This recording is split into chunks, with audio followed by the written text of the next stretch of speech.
Pizza time. Welcome back to yet another guide to somehow turn animal skins into viable firearms by me, Snake Titties. Today's episode is the Tobi-Kadachi. Oh, wait, Gabe already made that joke. Shit. It's the Tobey Maguire. Toby Keith here is another one of the challenging monsters in Ancient Forest. Its introduction of Thunder Blight and Thunder Damage meaning will pose some danger to the unprepared hunter. But not to worry, my little boys and girls, for Papa Snake is here to tell you all about how to kill the lizard squirrel. This walking, roaring, flying example of, hey bro, can I copy your homework, is one of the main monsters you'll fight, and I dare say third toughest in the Ancient Forest behind Anjanath and Rathalos, both of whom will turn it into a slightly electrified paste the moment it shows its face. Hey, that rhymed. Tobi-Kadachi is, in essence, the Puke's bigger, tougher second cousin twice removed, this time with elemental status effects you need to actually worry about. Speaking of which, when Puke 2.0 decides to spite its good traditional parents and grow out a mohawk, be careful. Nearly all of its attacks involving its tail will now deal thunder damage, as well as have an increased chance of dealing thunder blight, which makes you easier to stun with each hit, leading to you being an easier target than a gun-free zone. Heyo! Tobi-Hamachi is weak to water, meaning that Jira Toadstool is going to get another genocide run on him for decent parts. He's also weak to ice and fire for some reason, but those are only 2-star, as well as being monsters you fight after Toby. He's also 3-star weakness to poison, meaning that if you happen to have farmed Puke, or Puke's in the zone, or you can get him to walk over poison cups, then you'll just have a grand old time.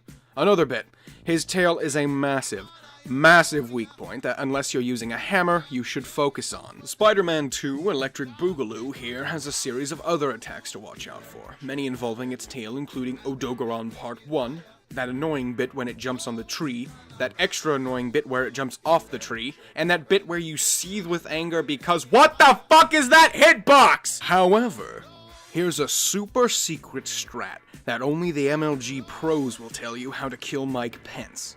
When the Tobi-Kadachi jumps on trees, there is a part where he roars and/or generates a charge in his fur. While he does this, you can actually hit him, and if you deal enough damage, you'll knock him off his perch for an easy KO beatdown.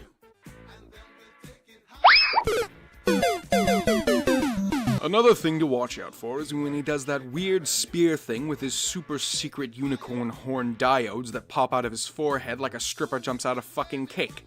In all my playtime, getting hit with these has always procced Thunder Blight, even with thunder resistant gear. Other than that, I mean, he really isn't that hard when you think about it. Nearly every part of his body is a weak point. It's just that he's more agile than the bigger fish in the pond, so it might be harder to hit him.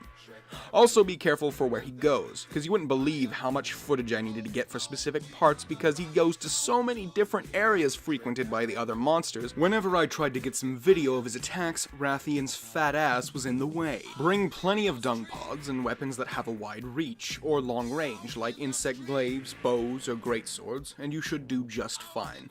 And just remember these wise parting advice. You like the cock? Get ready for the shock. When you're in the dark and you want to see, you need electricity. Flip that switch and what do you get? You get electricity. Every room can now be lit with just electricity. Where do you think it all comes from, this powerful electricity?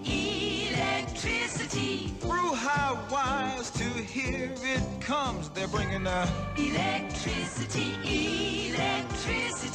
Every building must be wired to use it.